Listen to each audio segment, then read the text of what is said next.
கர்த்தருடைய கண்கள். கர்த்தருடைய கண்கள் நீதிமான்கள் மேல் நோக்கமாய் இருக்கிறது. அவருடைய செவிகள் அவர்கள் வேண்டுதலுக்கு கவனமாய் இருக்கிறது. தீமை செய்கிறவர்களுக்கோ கர்த்தருடைய முகம் விரோதமாய் இருக்கிறது. கர்த்தருடைய பிள்ளைகளாகிய நாம் கர்த்தரையே நம்பி ஜீவிக்கிறோம். நம்மிடத்தில் தேவையில்லாத பயம் இருக்கக்கூடாது. பொல்லாப்பை விட்டு நீங்கினால் நமக்கு வேறு ஏதாவது பொல்லாப்பு வந்துவிடுமோ என்று பயப்படக்கூடாது. நாம் மற்றவர்களுக்கு நன்மை செய்தால் அவர்கள் நமக்கு தீமை செய்வார்களோ என்று பயந்து நடுங்கக்கூடாது. நாம் சமாதானத்தை தேடினால் மற்றவர்கள் நம்மை துன்பப்படுத்துவார்களோ என்று பயப்படக்கூடாது. நாம் நம்பியிருக்கிற கர்த்தர் நம்மை பாதுகாத்துக் கொள்வார். கர்த்தருடைய கண்கள் நீதிமான்கள் மேல் நோக்கமாய் இருக்கிறது.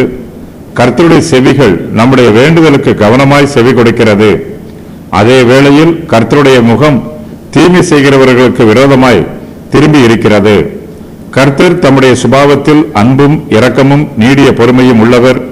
ஆனாலும் அவர் துன்மார்க்கருக்கு சத்துருவாய் இருக்கிறார். நம்மை அநியாயமாய் துன்பப்படுத்துகிறவர்களுக்கு விரோதமாக கர்த்தருடைய முகம் திரும்பி இருக்கும். நாம் இயேசு கிறிஸ்துவை பற்றும் விசுவாசத்தினால் ரட்சிக்கப்பட்டிருக்கிறோம். விசுவாசத்தினால் நீதிமானாக்கப்பட்டிருக்கிறோம். கர்த்தர் தம்முடைய நீதிமான்கள் மேல் விசேஷித்த அன்பு செலுத்துகிறார். நம்மை விசேஷமாக கவனிக்கிறார். நம்மை விசேஷமாக பாதுகாத்து பராமரிக்கிறார். கர்த்தருடைய பிள்ளைகளாகிய நாம் அவருடைய சமூகத்தில் ஏறெடுக்கிற வேண்டுதல்களுக்கும் விண்ணப்பங்களுக்கும் அவர் எப்போதுமே செவி கொடுக்கிறார். நீதிமான்களுக்கு வரும் ஆசீர்வாதங்கள். கர்த்தருடைய கண்கள் நீதிமான்கள் மேல் நோக்கமாய் இருக்கிறது. கர்த்தருடைய செவிகள் நீதிமான்களின் வேண்டுதலுக்கு கவனமாய் இருக்கிறது. நீதிமான்களுக்கு தீமை செய்கிறவர்களுக்கோ கர்த்தருடைய முகம் விரோதமாய் இருக்கிறது.